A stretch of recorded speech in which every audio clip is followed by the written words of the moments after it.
Inilah Asus ROG 5 dilengkapi dengan layar 6,78 inci AMOLED display. Di bagian belakang terbuat dari material kaca berwarna phantom black yang cukup oke, dan ada logo Asus ROG di bagian belakang, dan framenya itu terbuat dari aluminium. Cara layar sih cukup keren dan cukup jernih karena layarnya sampai 800 nit, dan aplikasinya bisa menampung banyak aplikasi karena dilengkapi dengan RAM 8GB dan memori internal 128GB.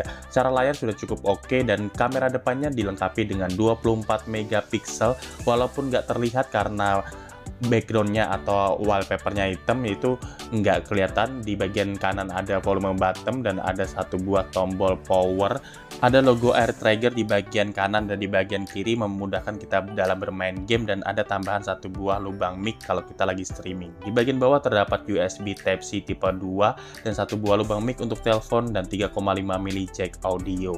Sedangkan di bagian kiri terdapat SIM card tray yang berisi hybrid, satu SIM atau satu tambahan memori eksternal. Di bagian atasnya terdapat port USB Type-C tipe 3 dan satu buah penghubung untuk fan atau kipasnya. Pada saat kita bermain game, kita bisa colok di situ untuk memudahkan kita bermain game dan untuk mendinginkan HP ini apabila ada aksesoris tambahan dari Asus ROG-nya. Kebetulan unit yang saya bawa ini tidak ada aksesoris dari Asus ROG-nya. Ya, mudahan Asus nanti meminjamkan pakai aksesorisnya. Di bagian atas sih kosong aja, nggak ada masalah apapun atau nggak ada tombol apapun.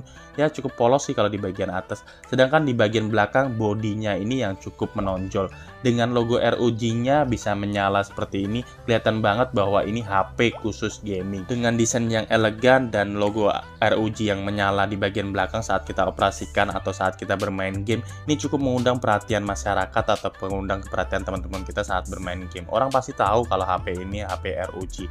Dan di bagian atasnya dilengkapi dengan 64 megapiksel wide kamera dan 13 megapiksel ultra wide dan 5 megapiksel makro. Dalam pembelian Asus ROG 5 ini juga dilengkapi dengan casing khusus ROG yang bisa kita lihat sih casingnya bolong-bolong biar kelihatan logo ROG-nya tetap menyala dalam gelap atau menyala dalam bermain game. Ayo kita tes sih dari segi hasil kameranya seperti apa. Apakah dia cuma unggul di game atau di kamera, dan hasil kamera utamanya seperti ini. Sedangkan hasil untuk mode potretnya kita tes sih untuk objek tutup kamera ini, dan hasil kameranya apakah bokeh atau enggak, dan hasil kameranya seperti ini. Dan untuk kamera depan foto biasa ini resolusinya sih cukup oke dan cerah banget, dan hasilnya seperti ini. Sedangkan pada mode potretnya hasilnya juga seperti ini. Hasil video pada Asus ROG 5 Full HD 60 frame per second. Sangat-sangat jernih dan sangat-sangat oke sih, dan stabilannya juga oke banget kalau menurut saya. Sudah oke di kamera depan, bisa Full HD 60 frame per second.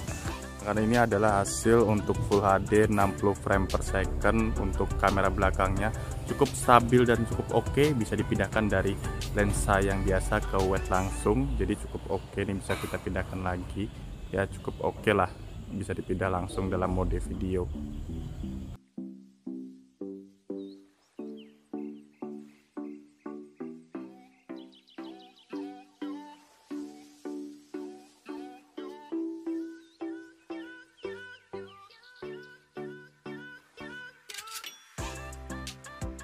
Setelah kita tes hasil fotonya, kita akan tes dari segi performanya.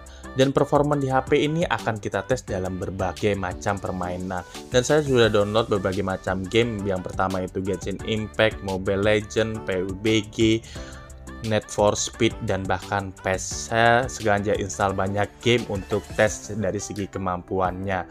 Dan kita sih pengen lihat dari segi skor Antutunya, Antutu benchmarknya. Dari skor Antutu benchmarknya dia tembus di angka 802.283. Cukup optimal dan cukup keren sih kalau dengan skor Antutu ini. Dia dilengkapi dengan Snapdragon 888, Snapdragon tertinggi saat ini. Sebelum kita tes untuk bermain game, kita pengen nonton video di HP ini, nonton YouTube di HP ini. HP ini sih sangat enak kalau kita nonton video di Full HD maupun 4K sekalipun, karena Corning Gorilla Glass-nya dan layar AMOLED-nya tadi yang cukup cerah dan cukup oke. Sangat nyaman untuk ditonton di HP ini atau nonton di HP ini berlama-lama. Walaupun nonton video berlama-lama tidak bosan lah kalau layarnya seperti ini. Bisa nonton Netflix, drama, dan lain-lain di HP ini dengan cukup cukup nyaman dan cukup oke. Langsung aja kita tes dalam bermain game. Game yang pertama kita tes adalah game Need for Speed. Dalam bermain game Need for Speed cukup nyaman dan cukup enak dalam segi akselerasinya. Apalagi touch samplingnya sangat-sangat cepat dan enak banget sih kalau kita bermain game untuk menggerakkan di HP-HP ini. Dan smooth, tidak ada kendala apapun. Ya wajar lah dia dilengkapi dengan Snapdragon 888. Game kedua yaitu game Mobile Legends dengan settingan grafik yang rata kanan dengan Ultra HD. Dalam bermain game Mobile Legends tidak ada kendala apapun dan tidak ada frame drop di HP ini. Jadi sangat-sangat nyaman bermain game Mobile Legends dan cukup nyaman. Saya sih sangat worth it atau sangat merekomendasikan Anda untuk beli HP ini apabila Anda pecinta game sejati. Tapi kalau budget Anda kurang oke sih, ya mending di flagship yang di bawah 5 jutaan. Kalau HP ini sih sudah di angka hampir 10 juta, kurang 1000 itu 10 juta. Jadi ya agak rekomen lah kalau budget Anda kurang.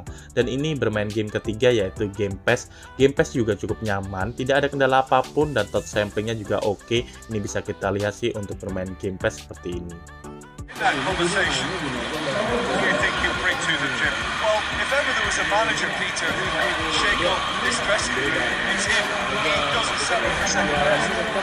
Cristiano Ronaldo has a goal!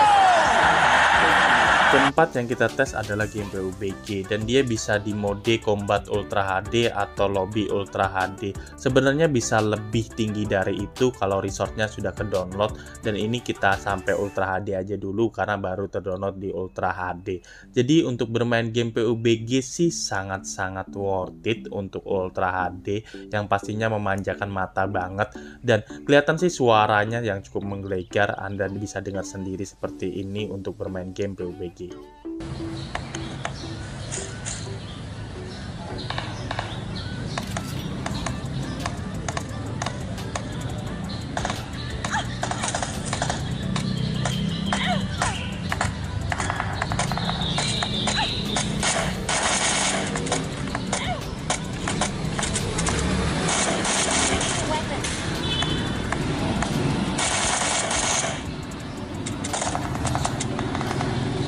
Jangankan cuma game PUBG, game berat seperti Genshin Impact juga dilibas habis oleh Asus ROG 5 ini, dan cukup nyaman di angka yang frame rate yang cukup tinggi. Tidak ada kendala apapun di game Genshin Impact dan nyaman-nyaman aja dan cukup smooth dan cukup enak sih kalau bermain game Genshin Impact.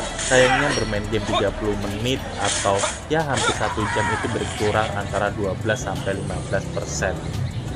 Terima kasih telah menonton video saya kali ini, dan jangan lupa like, share, komen di bawah ini, dan jangan lupa subscribe untuk channel saya berkembang lebih baik lagi di channel saya Andri Hariawan di Coba Gadget.